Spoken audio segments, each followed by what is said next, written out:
Okay, now you see this rigid pipe machine 1822.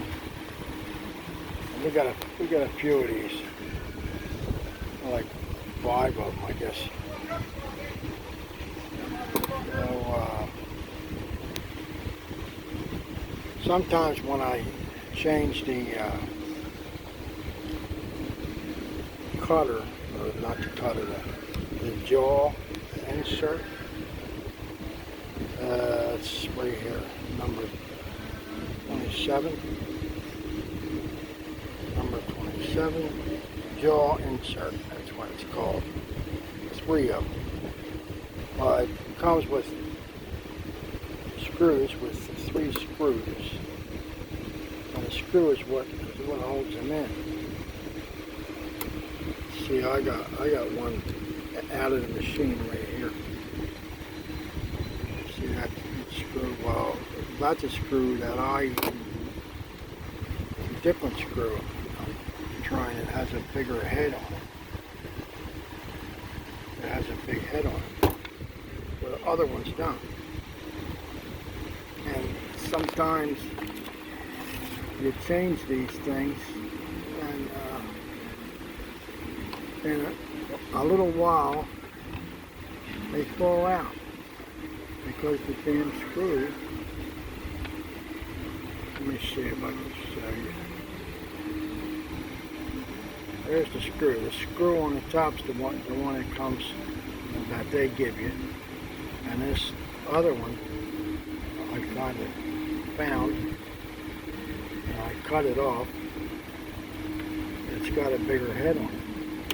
So that's why this one, see it, covers pretty good.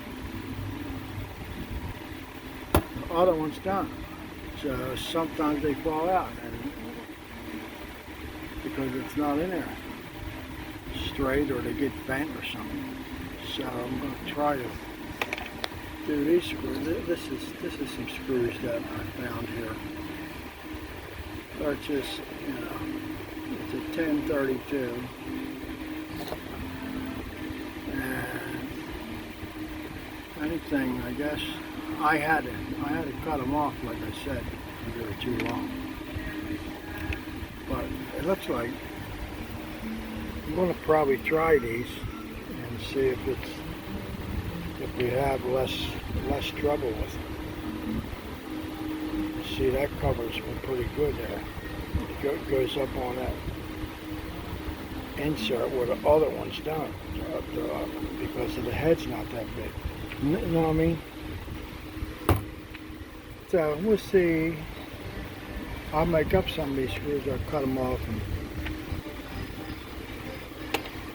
and take the little washer. They come with a little, like a fiber washer up against the head. I just take that off. And we'll see what happens. You know what I mean?